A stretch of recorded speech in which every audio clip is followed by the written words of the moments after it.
अस्सलाम वालेकुम। SM news के साथ मैं हूं मुक़द्दर रज़ा। SM न्यूज़ स्टूडियो में खुशामदीद। खबरों का सिलसिला बढ़ाते हुए हबशान करते हैं कराची से। कराची में एक बाअसर खातून के भाई की शादी में हवाई फायरिंग करने पर गिरफ्तार किए गए अफराद को छुड़ाने के लिए मुश्तल अफराद ने SP मलिर की ऑफिस पर ही हमला कर दिया। इसी हवाले से मज़ीद तफसीलात बता रहे हैं कराची से हमारे ब्यूरो चीफ जुल्फ़कार अली। जी जुल्फ़कार, आगाह कीजिएगा इस हवाले से।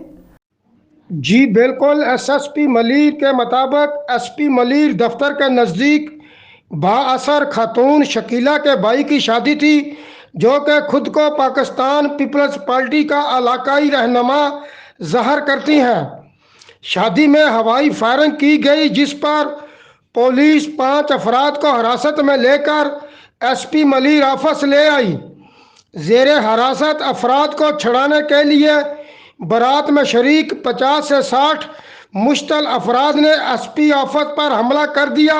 शदीद हंगामा आराई के दौरान दफ्तर में तोड़ फोड़ की गई।